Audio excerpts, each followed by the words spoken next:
It was nice knowing you. But when you start spamming my followers, when you start spamming me, and when you just 10x me to your next platform, just because, They're just saying you're a baller. That's all they're saying. what would AI say? That's not just a slap in the face. That's a. I don't want to get vulgar with it here. It's Listen, not just a slap in the face, it's a kick in the balls. there you go. A kick in the bear balls, which Darshan did eat. I did. So, this is the kind of regulatory attorney you need. That's right. The one that eats bear balls. And it's not even as part of what was the show? Fear Factor. It's not even Fear Factor. I just enjoyed eating bear balls with a young with a young Joe Rogan. with a young Joe Rogan. So he's turning what? Zombie? Allegedly, he's turning anti-Trump. Okay, yeah. I mean, a lot of people are. Man, you want to? I don't know. I don't know right about away? that. That just seems wrong. Hold on, Darshan. We're going politics right away, or no. We're not going politics at all. I'm just telling you what your boy is doing. That's not my boy. You don't like Rogan? Oh, I like Rogan. I okay, thought you meant Trump. No, I thought Trump's your deity, not your boy. Trump is a necessary evil to have a solid business. I'm sorry, did you just call him evil? I'm not going to stand here and let you say that about my president. Okay, Darshan, then go fight somebody, man. Chris Sauber and Robert Goldman are waiting for you. I'm sorry, we're going to Minnesota. That's planned for next week. It's getting wild out there. Good thing we didn't do a SOS regional out there in Minneapolis. You and 3 people? Yeah, us and 3. No, it would have been a lot more, man. I think in Minnesota we got. Well, actually, let us know in the comments. See, I thought in Minnesota you were gonna do this at all the daycare centers. That's the plan B. If the research sites get replaced by DCT or something, we're gonna open daycare centers. Yeah. Yeah. DCT, daycare center. Daycare. Okay, I like it. Actually, I see where you're going with this. See? Darshan, to get serious, please. We've got a full agenda, man. Okay, you're in charge. You lead. So we've got this thing on PDUFAs. Mm-hmm. We've got this thing on. I don't know if I'm going on Instagram yet. We'll eventually go. We got a lot of people are still like not clear as to like what the process is when a drug company.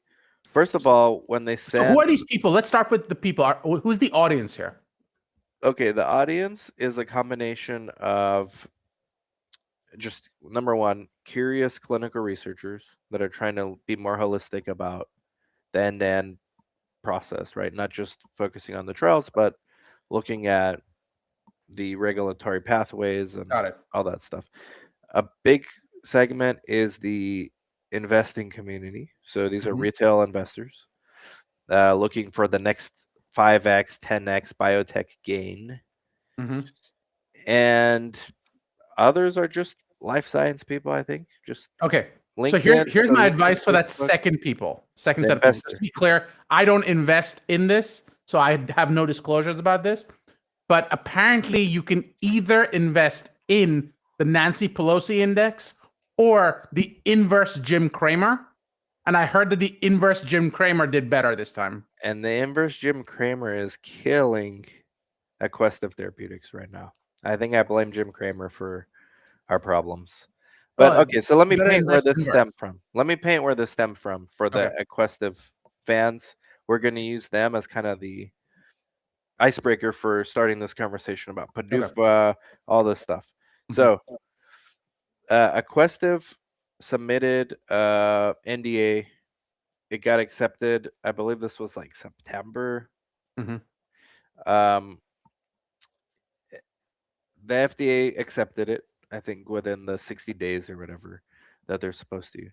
Then they said no AdCom needed. And that's when I texted you. Remember, I said, hey, is that a good or bad sign? You say, well, it's either really good or really bad. And I said, okay, we'll get into all this, dude. Then the competitor sent a citizen's petition after the no AdCom. So then we didn't hear anything. And then PDUFA date's supposed to be January 31st.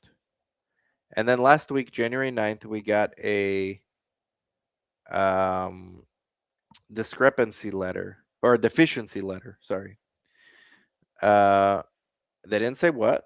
They just said, it precludes labeling talks. And then ever since then, it's been radio silence. That was 10 days ago because that was January 9th. Which So company is it? Aquestive Therapeutics with the Listerine strip style epinephrine sublingual. Wow, okay. Big, like FDA just did last month a town hall with Duke for how to expand access for epinephrine, how to even do over the counter. So a lot of the investors were like, well, this is the perfect product for that. Maybe this is like a no-brainer. The FDA just kind of wants this product out there. And then they get hit with a deficiency letter, which people are speculating based on some 483s from a year ago's audit at their manufacturing facility, some manufacturing issues, but for other products, not for this product. So that's kind of where we're at. And then there's everyone's chiming in now. All these armchair quarterbacks are saying, oh, well, they have a 3-month major amendment. Oh, they're going to get a CRL1, a CRL2. So who better to bring on than Narshan Kulkarni law firm? That's right. Where he specializes in this kind of stuff. And if Can't you're say specialized. Can't say specialized. What can you Focus. say? Focus. Focus? Okay. At least you don't say it like Monica. She says focused. So you I do like to focus a lot. Well, a lot of us AQST I currently am being focused a lot myself. Right now, us AQST investors are getting focused up. And so how does it work, man? Like, first of all, they have pre-NDA meetings before they even submit an NDA. This company had fast track designation. That's another, I don't know if it's helpful, but that's another classification that they had. So they're supposed to have more, or I guess more efficient or easier communication with the FDA, or more seamless communication, or what's the way to describe it? So there are different types of fast tracks. There are some that go to what data is required. There are some that go to how often the FDA will communicate with you. There are some that go to response times from the FDA. So it all comes down to, so I don't know when you use fast track designation, if you mean fast track, and they're, like I said, different things, you have to look them up to figure out which one is applicable. The second thing you talked about is this AdCom. Fact is that usually speaking, when you do an AdCom, what the FDA is saying is, what we need is an expert to tell us. We're sort of on the razor's edge. We don't know which way to go. We could try to make a guess, but we have access to the world's best experts on this thing. So we're going to ask these experts to opine. Now, you might say, you know what? I don't like experts because I don't trust experts, but the FDA does. And in those cases, these experts will opine one way or the other. Now, if the FDA does not get an expert to opine, generally speaking, that would mean that it's an easy decision one way or the other. Okay. So yeah, and that's kind of what we suspected as well. And the data looked good, so nobody knows what the deficiency letter was about, but everyone's curious about the process and kind of chiming in on, pre-submission phase and then everything that follows. The other thing I think about is if you have an AdCom, you should have had multiple meetings with the FDA the whole way through. So if I was going to put my finger on the scale, I would go, the FDA is leaning towards approval.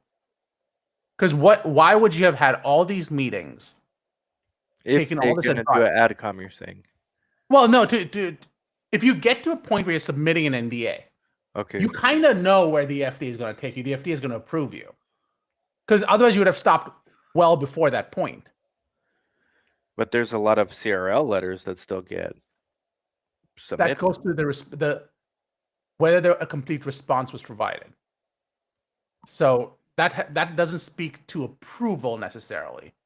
That speaks more to the perspective on why it was approved. Oh, okay, so you're saying when you send the NDA, you're expecting it to be accepted at that stage. I understand. Okay. Yeah. Yeah, like the FDA has accepted this NDA. Yes, but I'm saying it actually more than that. I'm saying more than that. So let's say it's year 10. I'm starting to explore a potential drug approval. Okay. I reach out to the FDA and said, this is my therapeutic plan. These are the studies I'm going to do. FDA says, no, I don't think this study is going to match what you think you're going for. We think you need to consider ABC. Now you change everything. You're saying, I'm going to change to ABC. And then you do the studies and you go to the FDA and say, the FDA says, yeah, this study showed this, but we don't see how you can agree to this. How about showing and proving this? So the point is, from year 10 to say year 15, the FDA is nudging you in the direction of what it needs to be able to approve your drug. So when the time comes for you to actually submit your NDA and you followed everything that the FDA says, you kind of know that the FDA likes the data you have so far. Otherwise, you wouldn't have submitted the NDA in the first place. Right, of course. Because if the FDA said, we don't like your data, why are you submitting an NDA? But the FDA never actually says that. Well, they're saying that we're missing this information. I see. Bless you. Bless you. It's been going around. Excuse me. Thank you. You're allergic to stock losses. I am very allergic to stock losses. Too much like retail investor energy in the audience here. Yes. So the point being, in that scenario, the big question lands up being, if you are going into the NDA, more likely than not, the FDA is going to approve you. If I was a betting person. Now, you could have a situation where the FDA kind of sort of is going, yeah, we've got study data. Yeah, it's there. But something about it is bothering me. Let's get an expert panel to advise on this. That's where the advisory committee comes in. Okay. So the AdCom, and the reason, from what I understand, the reason the FDA does AdComs is because they like to defer liability later. There's no liability here. The FDA, you can't sue the FDA for defer, I guess, negative public sentiment. Like, hey, we invited independent people. Yeah, I mean, that helps, right? For sure. To have someone go, yeah, this is not just the FDA saying, and we had experts look at this and agree with us. All right, so so from pre-NDA, they submit the NDA. Then it starts the clock ticking, right, for the PDUFA. The PDUFA clock starts when a complete application is received. Okay. And so, what is that? Is there a special process for that, or what's the process? No, so usually when you submit an NDA, so I don't. Do you know how big an NDA actually is? An actual NDA submission? I heard this one was like thousands of pages with all the data and. Yeah, just in terms of pages, people used to load like long trucks with a single application. You'd have to send 2 of them. What do you mean? Seriously, that many? Yeah. That's how big they are. I'm not joking. All the data from it's not just the clinical study. It's everything. Report. It's everything. It's all phase 1 data, phase 2 data, phase 3, all the raw data. Yeah. So you would take, what are the big trucks called? Semi. Yeah. So you'd load 2 semis and send them over. So I had to one day go and for a generic drug. Wow. Yeah. I don't think people realize that, but now it's all done electronically. So now it's done electronically. But the big advantage of that is, so I used to work for a company called Synchrogenics at one point, largest medical writing company in the world.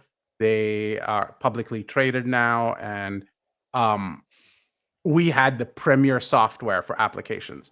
And I remember one of the big things with it is the FDA used it. I don't know where the things are. It's been, I think it's close to a decade since I was part of that. But the big advantage of that was it tells you if you're missing elements. So imagine a semi truck full of information. It's possible you're missing 10 pages somewhere. It's possible. Okay. It's possibly missing a book somewhere. You wouldn't even notice it. Well, even with the electronic submissions, right? It's possible you're missing something. Well, that's the point. In the electronic submission, now the software checks. It tells you you're missing this element. So this current administration is very big on AI. Is that one of the use cases for the AI, like checking? Well, the AI, you could do this before AI. Right. But today, presumably, this is what they're using it for, right? One of the many applications. I don't really know how they're using AI. No one really knows how they're using AI. Right. There are lots of guesses. For example, the number of enforcement letters that have gone out. That people are saying they're using AI. Government says no, we're not. I find that hard to believe, but maybe. Just the volume suggests that's not true. Okay. All right. So PDUFA is so the PDUFA clock starts when you send all the study data. Right. So it's not a rolling submission. Application. Correct. So remember, for COVID, that was the big thing. During COVID, they said, we aren't going to wait for the full package. We just don't have the time to do that. We're just going to keep, as you send in data, we're going to evaluate, give you responses, keep working this throughout. So no shortcuts. Do they allow that for fast track or breakthrough designation? Not that I'm aware of. Priority review, nothing? I don't think so. Okay. I think that was a one-off situation because one day we'll sit down and go through all these different like special statuses and kind of because I know that's another place people are a little bit mixed up with what it actually means. But this one, Anafilm had fast track designation. Sure. So hold on. For an unmet need or for a it's not an unmet need, but because of the carrying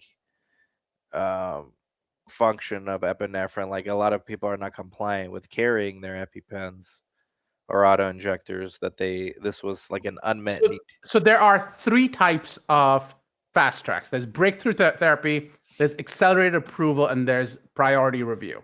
Okay. Breakthrough therapy is usually for like oncology or something, right?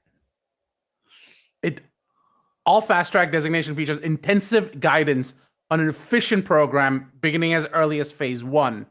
And they have organizational commitment from senior managers. So their FDA is going, we want you to succeed. We're going to help you. We're going to be there as part of the whole thing. Accelerated approval, again, to qualify, it has to be clinically meaningful for a clinical benefit. You're using surrogate endpoints, and that's what kind of gets you accelerated approval. The FDA bases a decision on whether to accept the proposed surrogate or intermediate endpoint for the scientific support. And then there's priority review, in which case, hold on. Do you want me to share my screen? Would that be easier? Maybe. I mean, we'll do a whole podcast on the difference between these, but because people are confused. So for a regular application, right? Let's say you do a phase 1. Yeah. Do you send the phase 1 data to the FDA? Yeah, but during the NDA phase. During the NDA phase, okay. Mm-hmm. And then let's say you do a phase 2 study. Do you now send that data to the FDA? So you'll always be sending data to go, here's what, you're not sending the actual raw data. You're sending the study report, right? You're usually, you're in constant communication with the FDA saying, hey, I'm going to do a phase 2A study. We just finished our phase 1. Here's what we're proposing our strategy looks like. Here are the types of endpoints we're looking at. What do you think? Here are 6 questions we have. Here's why we think these are the answers to the questions. Do you agree? So the FDA is not going to come in and say, here's the study design we propose. FDA is going to say, you propose something for you. Because if things fail, they don't want to be responsible for that. And that's not how they operate, but that's generally how it does. The FDA have to approve your phase 2 or your phase 3 before you're allowed to do it? The IRB is usually the one that's approving them. Okay. So the FDA doesn't even get involved in that. They just give guidance, recommendation. Hey, we would like to see this, or we would the precedents show this. These are the endpoints, things like that, which the company would already know. But this is meant to discuss the nuances. It's nuanced. The company wouldn't already. In the end, a human being's reviewing it. So, for example, your study shows that I'm making this up. you suddenly got heightened LFTs on a study subject. It happened in one patient in one study, no big deal. Happened in 4. Now, do we want to explore that, or do we say that that's just a one-off situation? The company knows that look, if we see this indication, we may have to do studies. Companies not incentivized to go try to do additional studies. But if you give this data to the FDA, they're looking at this data and they go, if assuming I've seen all the data, I'm more likely to say, you know what, do another study on this because I think DILI is an issue. On the other hand, you get all the way to the NDA and you've never mentioned that DILI was an issue. You might get rejected because you never told me that DILI was an issue. And the NDA is the very last, like after all the studies, right? Then you submit the complete application and the NDA. Correct. Okay. So the PDUFA clock starts ticking when? When the entire application is filled out and submitted to the FDA. And then the clock says what? 60 days? 1 year. It's 1 year. They have a 1 year. Okay, with this in this particular company, it was quicker. Okay, so it's a 1 year for the FDA to. That's what a PDUFA date is, 1 year. And then the FDA will give them a date at some point and say, "This is your PDUFA date." Well, you kind of know it, right? Because if you submitted everything on Jan 1st, 2026, your PDUFA date will be December 31st, 2026. But do they ever do early or earlier? Can happen, and that'll be a surprise, right? No, it's pretty routine for early to happen as well. Okay, so if they do end up doing early, the FDA will let them know, "Hey, we're gonna actually have you're having conversations and stuff, and yeah. Okay, now when the complete application and the NDA is sent, during that window, there could be an AdCom, right? Sure. Which we already discussed. But you're not putting the AdCom like early on. The FDA has usually reviewed a bunch of this stuff, or they know that we have these problems. For example, the DILI case, where we're talking about liver issues. Okay. They might go, you know what? It's oncology. Yeah, you know what? We might see a couple of patients who lose their liver, or they might get cured of cancer. Maybe you want to ask a bunch of oncologists which one you'd give a shit about. And patient advocates and all that. Yeah. Okay. And those are independent people, like not from the sponsor, not from the FDA. That's the important part too. Okay. So now you were saying the AdCom would not be early in the PDUFA clock. Why? Well, because the FDA wants to get the AdCom to opine on a bunch of different questions, right? So if they don't know what the questions are, what's the point of an AdCom? Okay. By the way, you know you can use different camera sources. So if you look in you have 2 different sources for me. Oh, really? Yeah, try that. It says extra camera. The first time I'm using Restream. Look at that, 3 Darshans. Which one do you prefer? Take one of them off. I mean, this one's better, man. This one's better. That's awesome. I thought it was like a glitch on my Restream. This is the first time I'm using this, thanks to StreamYard. Okay. So no AdCom or yes AdCom. No AdCom means generally it's either very good or very bad. And I would argue generally means pretty good, right? Because it means that they've had all these questions. Pretty good. Okay. And AdCom is still 50-50. Yeah, because again, they've looked at it the whole time, but there's a question that they have that they aren't sure about. Or there might be a political ramification. For investors, the AdCom's typically looked at as a negative event. Well, because they have a question, right? That's not as good as if you kind of knew that they have no questions. I see. But then they could have had no questions just because they already know they're going to reject it, or they don't know at that point. So if you knew they were going to reject it the whole time, why did they not say that early on? Becomes the next question. They being the FDA, right? They being the FDA. And they don't play politics or try to give people like the chance to fix their issue. Well, that's the entire point, right? That's the entire point of those meetings the whole way through. fix this. This is the question I have. Fix this. And so when they that's say something where I like need this data. Without this data, I can't approve you. okay. So in the case of Aquestive, just as an example, they didn't get an AdCom, but then a citizen's petition came later, like a month later, after the FDA already said no AdCom. And then you didn't hear anything for like a month, and then you get this random out of the blue a deficiency letter. So what is a deficiency letter, if you just want to explain it? So for to the be clear, this is you're getting into like a lot of weeds that I don't get into in the same way. Okay. I immediately have to answer one question or the like, but it's not this step. But we'll try to put it together. Yeah.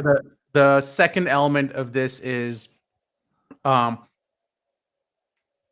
deficiency letter usually is going. So I want to make another comment before we get to deficiency letter.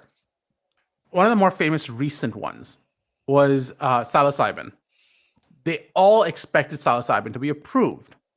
You mean the mushrooms? Magic mushrooms for an indication, shit, man. but it didn't get approved. Okay. So your question should be, if Darshan, what you're saying is true, why didn't they get approved at the end? If they've been communicating with the FDA the whole time. What I read somewhere, and again, I wasn't part of these meetings, obviously. And just to be clear, no, not legal advice. Good, you have that. Yeah. But what they said was the FDA gave them feedback saying this is the type of study we want, and they didn't follow those FDA rules. Okay, now that part right there. How do investors know that in real time? They don't. So in the case of these companies, usually, I mean, theoretically, you could ask for meeting minutes, and you could attend the investors' meetings, and then go, "What did the FDA really say?" And blah blah blah blah blah. And sometimes they'll release slides with like, "This is what the FDA's comment in the pre-NDA meeting. This is our comment." So you can kind of like read between the tea leaves. Like you've got to start reading between the lines and kind of go, "What does that actually mean?" And are they doing? And most importantly, are they doing what the FDA asked them to do? What you get often is also a situation where investors or companies take a wishful approach of what the FDA is saying. So FDA didn't understand what I was saying. So I think when they said this, they really meant that. No, they said this, they meant this. So FDA is pretty black and white in those regards. No, they're definitely not black and white. Okay. They are guiding. They're not telling you what you should do. They're not saying you need 14 people in your study. They're saying you need more than 5 people, don't you think, for this type of indication? I'm making this up. This is not a real example. Sure. But you come back with we think 14 is enough. Why do you think 14 is enough? Which should tell you they have questions about the 14. Can you ask them what would be enough? No, you can't ask them what would be enough. They would go, what's the endpoint you need? Blah, blah, blah. What would be the statistical significance? Like, how would you evaluate if that's statistically significant? Well, we're going to do a chi-square test. Is chi-square going to give you the answer you think you're looking for? Yeah, we think it will. Okay. I haven't said anything, but if you read between the lines, so this is where management. This is where management comes in, and an experienced management team that have regulatory expertise navigating these. It doesn't mean just because you have fast track designation that you're going to come away with a clear understanding necessarily of what the FDA wants. Correct. Even though that's the purpose of the fast track, right? The FDA is not paid by you to be on your beck and call. The FDA is looking out for patients. In that sense, they're going, you decide what you think is appropriate, because you come back with a chi-square test to see if this is appropriate, and turns out you're using unpaired whatever. An unpaired t-test is a better test. And you'll have these fights.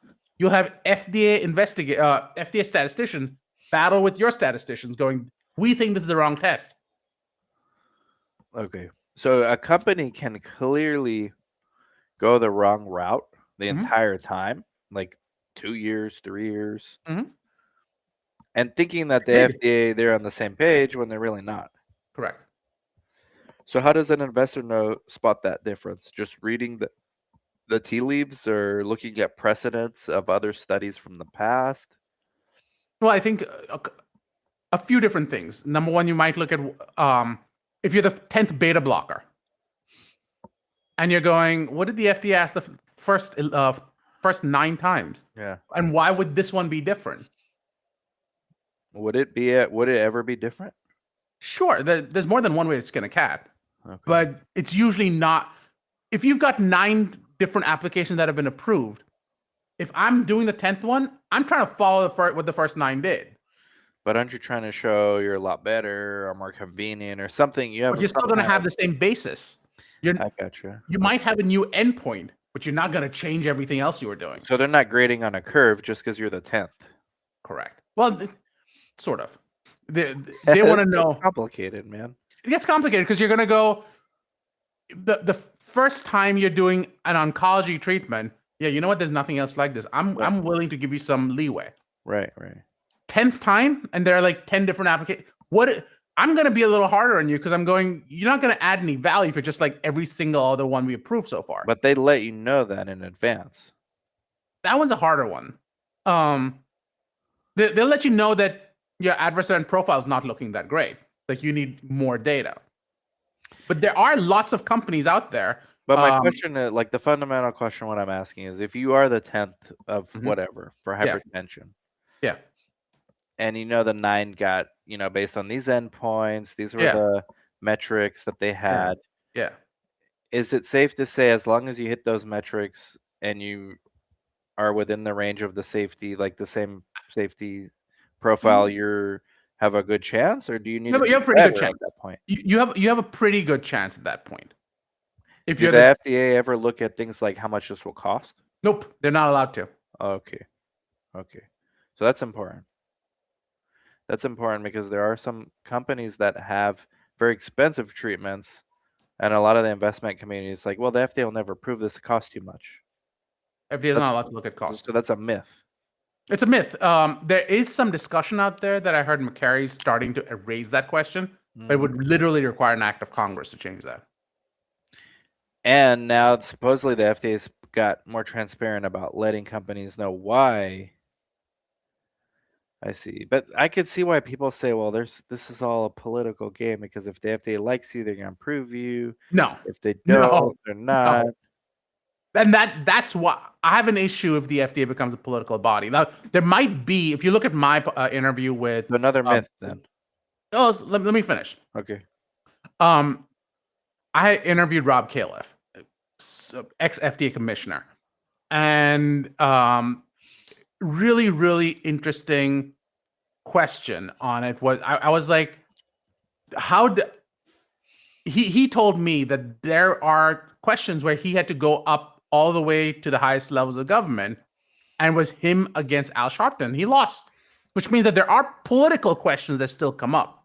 But those are a much higher political level question. For example, I think abortion pills would be a type of political question to get into right now.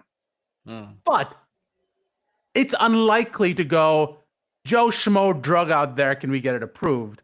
You're not going to the highest levels of government for that. That's not truly political. Right. I've seen politics being used. For example, why have you not approved this? I've been in those situations where a senator will call up and go, hey, I'm not pushing one way or the other, but at the very least, could you look at this drug and tell me what the status is? So you've been involved in these situations as an attorney? Yeah. Of course. That sounds big time, man. Okay. I'm just trying to dispel some myths when it comes to this whole approval process. Sure. So Trumpo Jong-un, which is a product of Trump and Kim Jong-un. He's actually the bastard child of Trump. Yeah. You've seen him before. He's a fan now. Do you anticipate we hear from management next week to share deficiency details?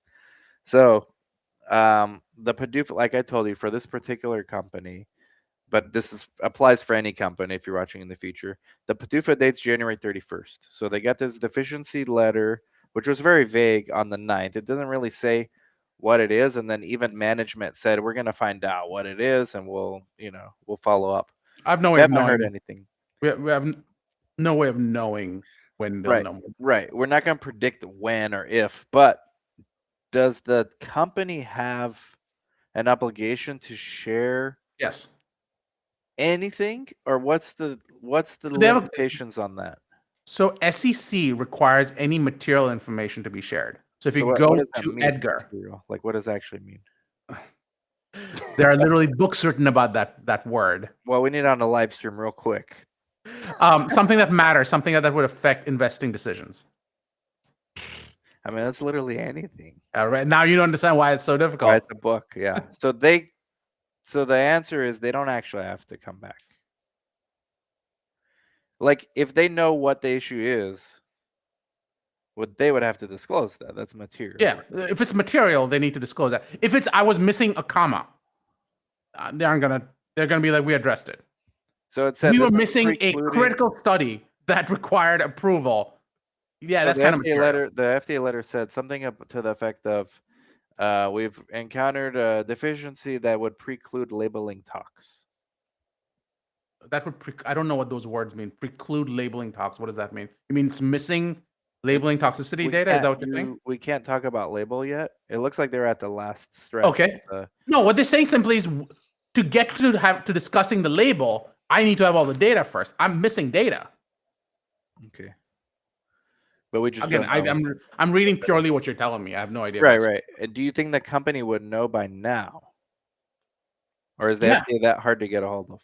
No, I expect that they know what data they're missing so that they can submit it. So then they would have to let investors know. Yeah, I would expect it let investors know at some point. I don't know when that is, but do they have like a time frame of what it needs to be, or? I would expect sooner rather than later because they have to start filling in that data because their investors are going, yeah, is this like we're missing 3 pages and you're just gonna go fill that in? And I've been in that situation.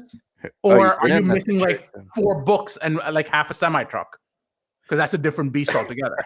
So you've been in that situation where like a deficiency letter was received. Yeah. Okay. I've actually gone to the FDA headquarters and put in those papers. Okay.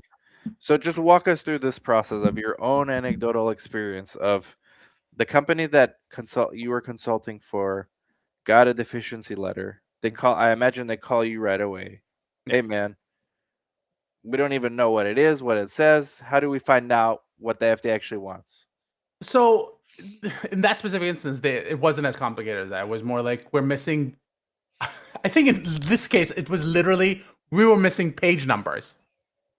I see. Okay. And I was told you need to go in and fix the page numbers for this section, page 3, 9, 15.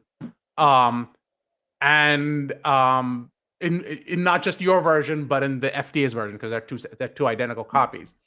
So I drove from New Jersey to Maryland to change 6 pages. Wow, how much they pay you for that, man? Darshan ain't cheap.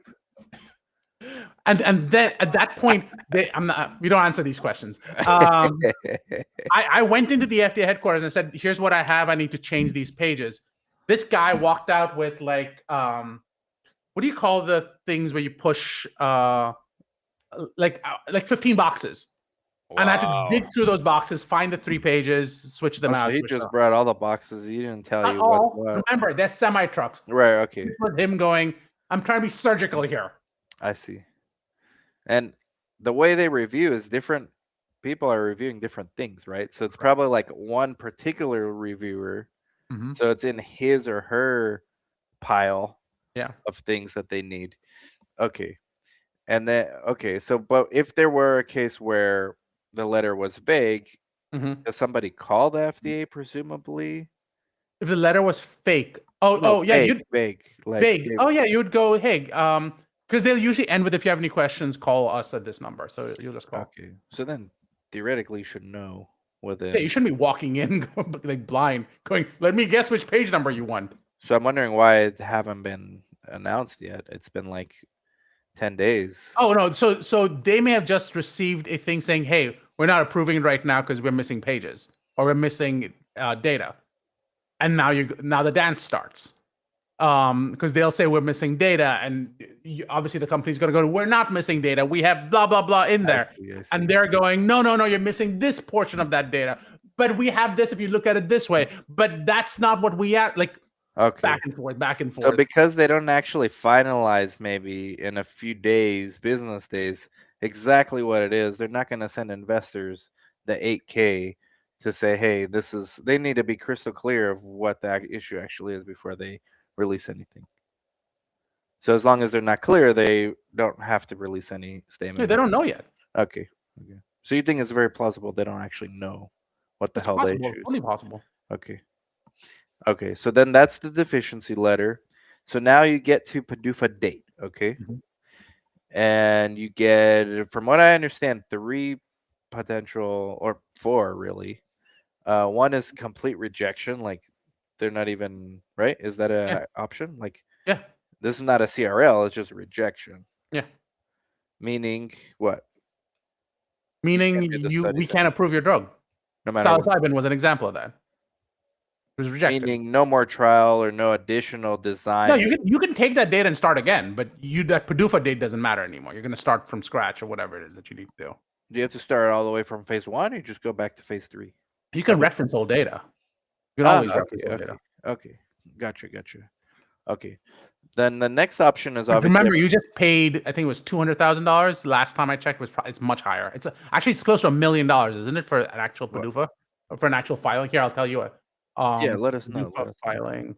This is interesting shit. Trumpo Jong-un. Hopefully, they answered your question, man. Okay, so this is for fiscal year 2025. The rates were $4.3 million for applications with clinical data, $2.15 million for those without, and approximately $400,000 for the annual program fee. So these are not just things you willy-nilly go, whoops, let's just do it again. Yeah, that's a lot of money just to file, right? Not let alone do the study, design a new one. Yeah, hire the sites. That's where we come in. We ain't cheap. Ask Darshan, he knows. Yeah, you are. They don't pay me. You guys don't pay me. Yeah, we're cheap in that regard. Yeah. Okay. Approval, obviously. Then it opens up a whole new podcast, which we will get into at some other point. But now, because you also are expert in advertising. I can't say I'm expert in our specialty. You focus. Focus. There you go. Focused on the communications. Okay. So now, soft, like CRL 1, CRL 2. I don't remember off the top of my head what the difference is. I believe one of them is let's see, CRL 1, class 1 resubmission, minor changes like labeling tweaks. There you go. FDA reviews in 2 months. Class 2 resubmission, major changes like new data needed. Right. FDA reviews in 6 months. There you go. So, have you been through both of them? I think what I did was a CRL 1 then, right? The changing a couple pages and page numbers. So that was not it. That was before the PDUFA date. So what happened in the case with you got approved on the date? No, again, that just because you handed it in doesn't mean that there's a guy waiting in behind the door going. On the PDUFA date, do you guys get approved, or? I think we did in that specific instance. Yeah, I know they're not gonna stamp it right then and there. There's a guy just waiting there. That's what a lot of these investors actually think, though.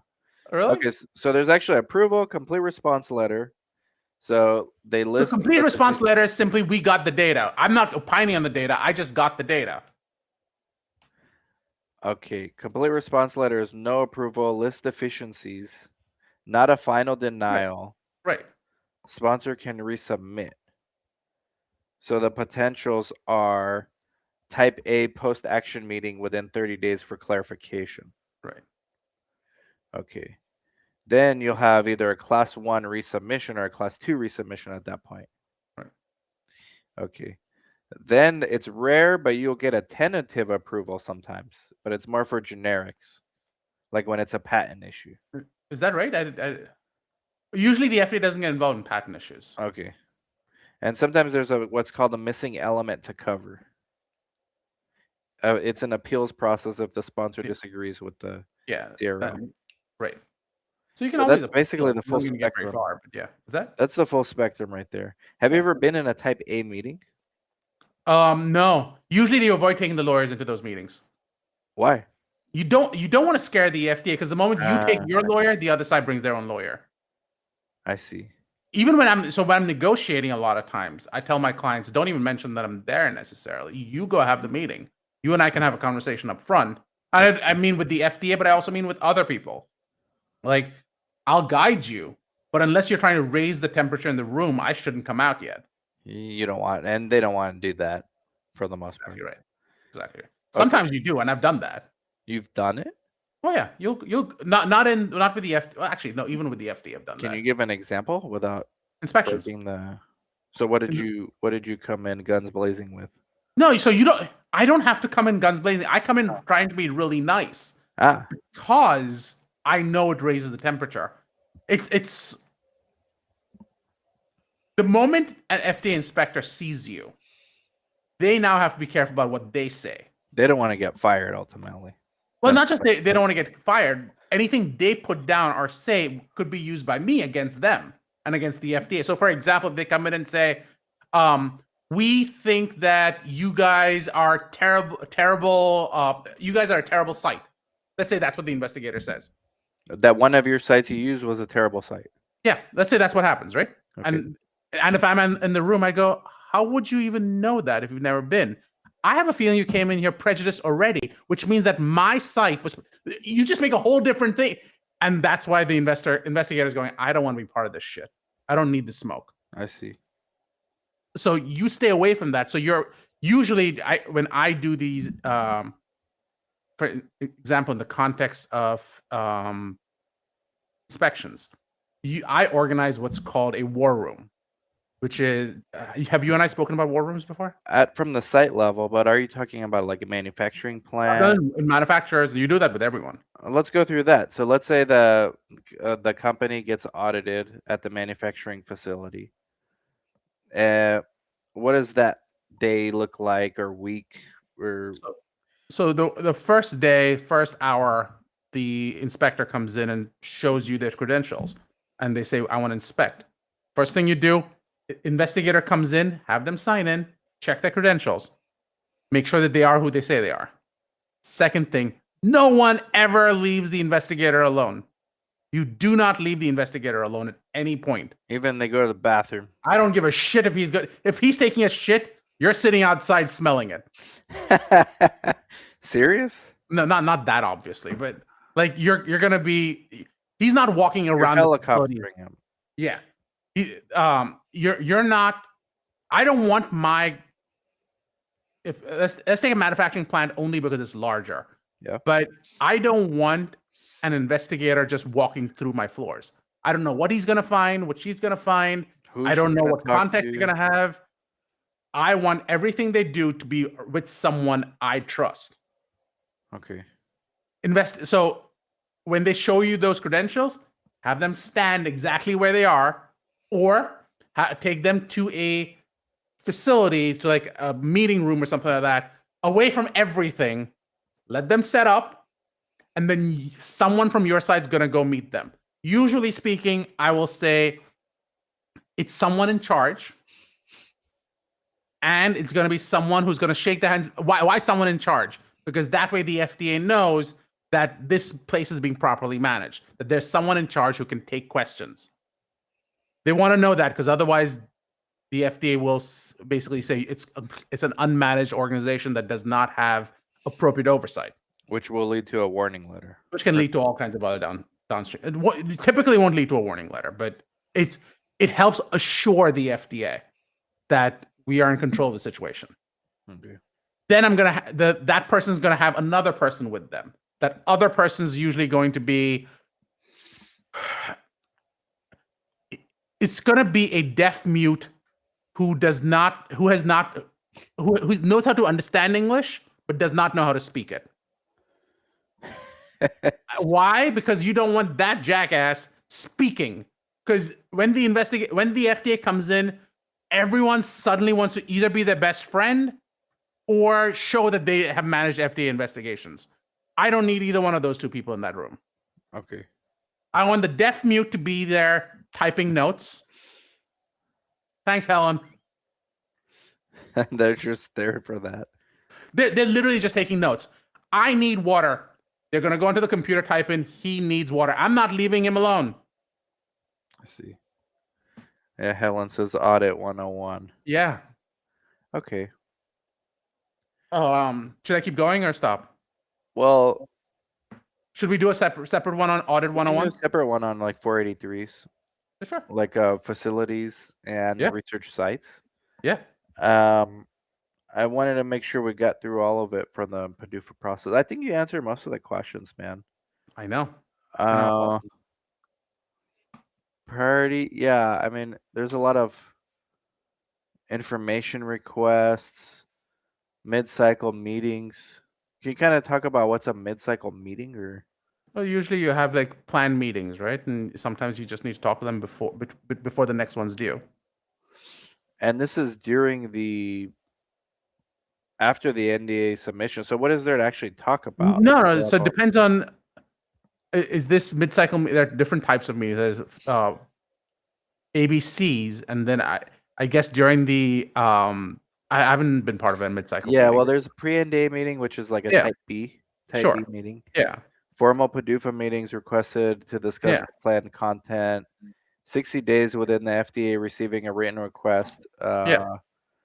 And then there's Mid-cycle ones. then the actual NDA submission. Then you pay the PDUFA fees, the user fees. Yeah.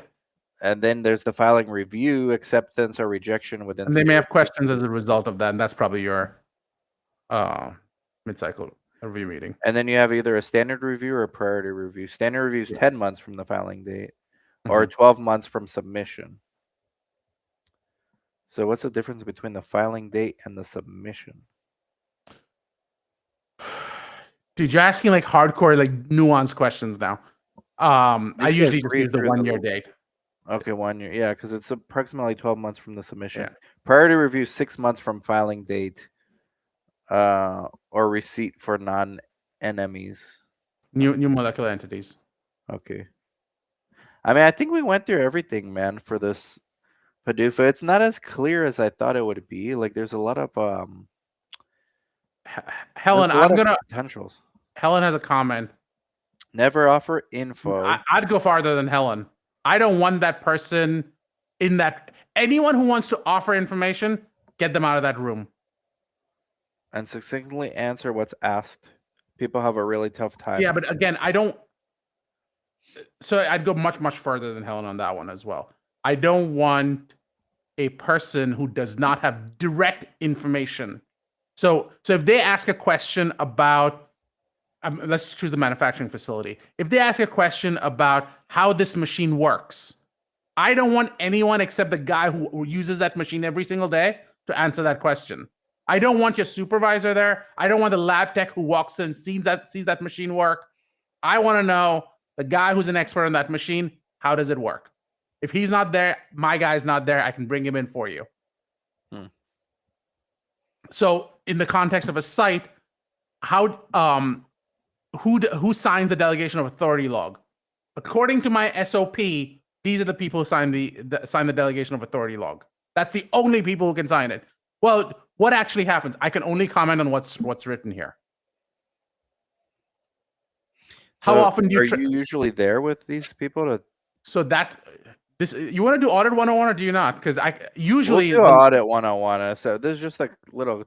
Yeah, but I'll give you an example of that. So as the lawyer, I'm in the war room. I am not showing my face to an inspector. Why are you scared? I don't scare the inspector. And inspectors are not like dumb or bad or anything like that. Like they know you're there, but they know you're there. Oh, of course they do. Okay. If an inspection is happening, I say that you need your lawyer on call for anything. Because you stop what you're doing that day and just I'm available the whole time. I'm not stopping what I'm doing because I can keep working, but you need to call me. And you need to know that if there's a question, I want to run this by you. What should I do? The inspector is asking to take photographs. Do I let them? The inspector is asking for how much money we made on this trial. Do I tell them? Are those trick questions sometimes? Yeah, those are trick questions because I'm not giving you jack shit on money. But are the inspectors asking it for the purpose of being a trick question? I don't know what that word means here. Like, do the FDA trying to catch you in something? Oh, no, not typically. Okay. The FDA tends to be pretty straightforward. Okay. But some questions lead to other questions. So, for example, I want to take a photo of this. And you go, okay, go ahead. No. You're not taking a photo of jack shit unless, number one, I know it's not a trade secret. Number two, that's not patient information. Number three, it's I don't have a copy of the same photo you have. So you can take a photo, but I'm taking a photo as well, because then I know that you and I have the same photograph, and you're not making shit up later on. And they're not going to want to text you the picture, right? Because then you have to give them your number. And then you're not supposed to like text with the FDA inspector. Well, that goes down a whole different pathway. So that they download Signal or maybe X, message each other on X. In that case. There's what should happen and there's what does happen. The number of times I've seen healthcare providers text each other patient information. Like, it happens all the time. Exactly. Yeah. But should it? Intra-company, it's whatever. It's not supposed to happen. It's not supposed to, but it's a little less frowned upon than sending it to someone else. Why? Because you're in the same data. It's still insecure. I know. It's not legal. That's what I'm saying. It's just. It is literally legal. No, I'm saying it's not a legal defense, is what I'm saying. Oh, okay, fair enough. I'm just giving a common sense defense. Okay. Trumpo Jong-un says, is FDA obligated to provide a decision on or no, it's a hard deadline. Or is it a soft deadline? It's literally an act of Congress. That's what that $4 million buys me. It buys you a decision on that date. Before that date. Or a 3-month major amendment, potentially. Sure, but the point being that they owe me that answer. That's what I paid $4.5 million for. Have they ever missed a date? I'm not aware of one.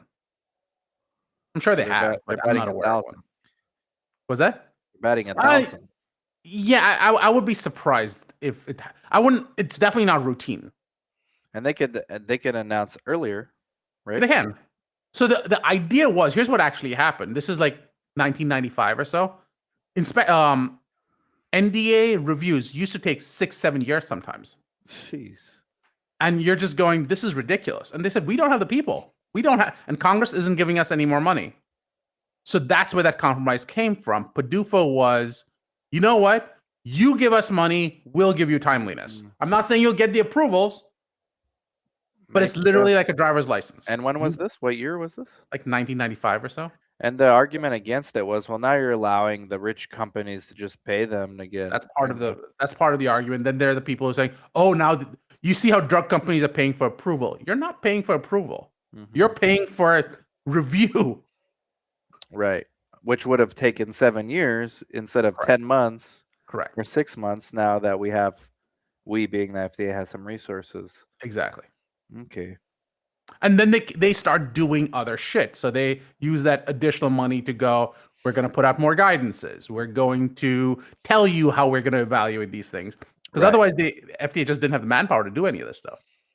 I think the next live stream could be Audit 101, but the one after that could be like IND submissions. Sure. And everything that goes. That's like the front end of this. That's the right? easy part, though. Here we're talking about the back end stuff, like. Yeah.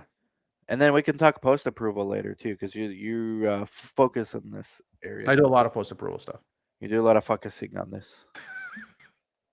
Shout out to Monica. You like Monica? She's a good. I love Monica. Everybody loves Monica. Awesome. It's hard to not like Monica. Very hard. Okay. Speaking of, can we give a plug to SOS? Yeah, but you don't have your little logo thing everyone's sharing, right? Like. Can you reply all to the email? I 100% put mine up. I did. You did not actually tweet it. I think Monica actually my algorithm's like all screwed up, man. See? I put mine up. I actually think Monica was the one who retweeted it. I'm gonna look for yours now. The algorithm's not showing me your shit, man. I don't know what to say. Maybe too much doom and gloom with you. Maybe too much doom and gloom. Now I'm gonna pull mine up just to. Okay, I'm gonna reshare it. But yeah, SOS. Okay. Anything else that we're missing on the PDUFA process, or last minute advice for the researchers that want to nerd out and learn more, that are not usually involved, but they kind of need to understand. You know what I recommend? What? I recommend they join that course you and I were teaching. Site Owner Academy. Yeah, Site Owner Academy. been a while. We're revamping that thing. I don't know Are you? what they want to do. There's a part of me that's saying conferences or not conferences, courses are kind of Out? last decade. Like, yeah. Thank So you, so Helen. I appreciate it. there you go. And others, please do that because SOS is amazing. It's the weirdest. So this is a compliment, by the way. It's the weirdest conference you'll go to. I've been to a ton of conferences. It's like meeting friends that just happen to be talking clinical research. But then you see weirdos like Dan, who I've known for like freaking 16 years, and you get to bump into him, and you're just like, he organizes a podcast in the middle of the whole thing, and we're just like having a bunch, like, it's super fun. Yeah. It's ridiculous, but it's awesome. At one point, there's someone coming out spraying money everywhere. Chris Sauer, shout out to him. Make it rain. Making it rain. And we still have sponsors every year. Shout out to Eli Lilly. Shout out to Takeda. Shout out to GlaxoSmithKline. Who else? I know. Trio? Well, yeah. Now we get into the tech vendors too, but from the sponsors themselves. Yeah. Yeah. I mean, Creo, Inato. I'll stop with those two because they sponsor the pod. But I forgot the rest. But they're all there.